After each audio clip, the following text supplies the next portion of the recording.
Bible students. This is a Sunday evening Bible study. I'm Dr. Renee Milton, and today we're going to talk about 1 Corinthians chapter 7, verses 6 through 11. And if you enjoy these Bible studies, don't forget to hit the subscribe button and like this video. Just to start this discussion out, I'd like to read a passage from Matthew's concise commentary because I think it really sums up verses 1 through 9. And I think it sums up the tone of the whole 1 Corinthians chapter 7, because really a lot of things that are talked about here, he's talking about the current circumstances of the church during that time. Here's the passage. The apostle tells the Corinthians that it was good in that juncture of time for Christians to keep themselves single. Yet, he says that marriage and the comforts of that state are settled by divine wisdom. Though none may break the law of God, yet that perfect rule leaves men at liberty to serve him in the way most suited to their powers and circumstances, of which others often are very unfit to judge. All must determine for themselves, seeking counsel from God, how they ought to act. I just thought that this was a very concise way to cover the thought and the tone of 1 Corinthians 7. Paul is simply telling his thoughts on singlehood and marriage, and leaves it up to the individuals through prayer and seeking God how they should conduct their lives for themselves. I bring this up because a lot of people take verses out of the context of what he's writing and make rules where he clearly says, I have no commandment from the Lord about some of these things. These are just my thoughts. You can take them, you can leave them, you can pray about them. These are just my thoughts. And many people make strong doctrines based on scriptures that were just the opinions of Paul, and he is honest enough to state, these are just my opinions.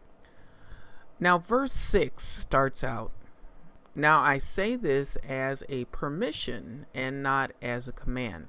There is a lot of discussion back and forth among commentators about what is he talking about. I say this.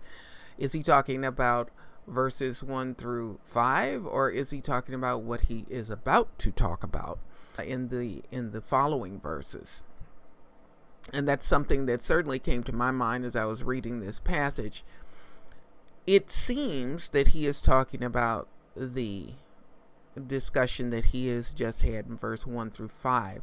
There are more recent commentators that state it is talking about verses, the following verses, and they cite similar places in the Bible where the same type of writing is used in Joel 1 and 2, Psalms 49 and 2, and 1 Corinthians 10:23.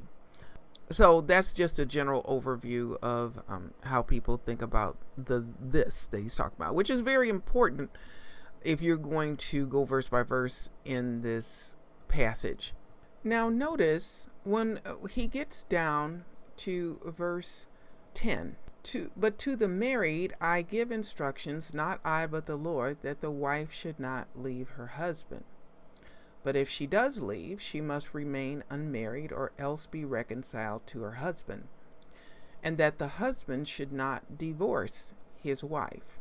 Now I want to call to mind Matthew's 5:32 and Matthew's 19 and 9, because if you notice here, the discussion is about, in the Gospels, is about the husband divorcing the wife.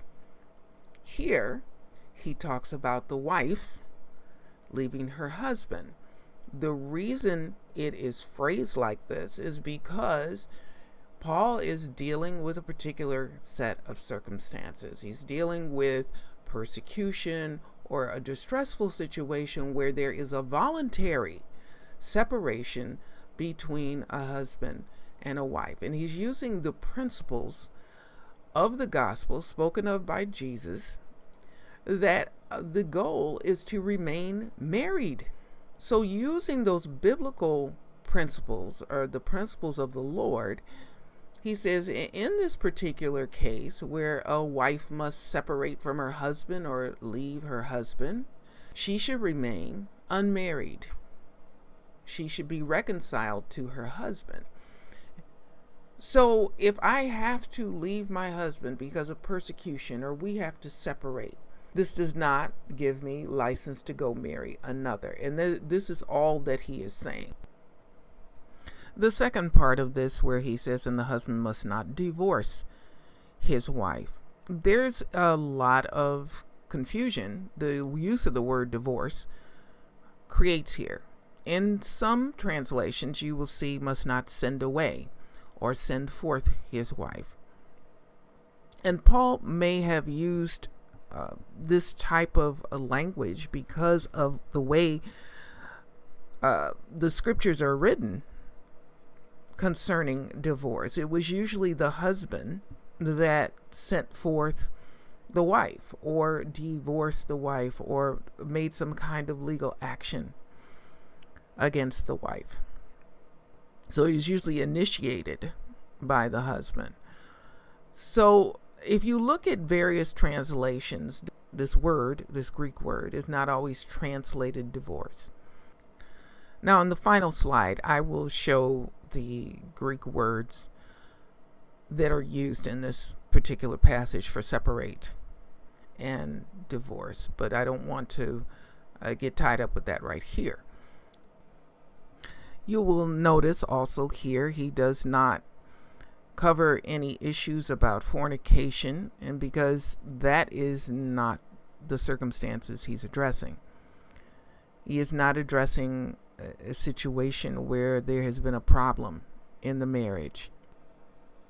I wanted to spend time just on these few passages today because you would be surprised how often these particular passages are used to tell people that they can never remarry after there has been a separation or a divorce.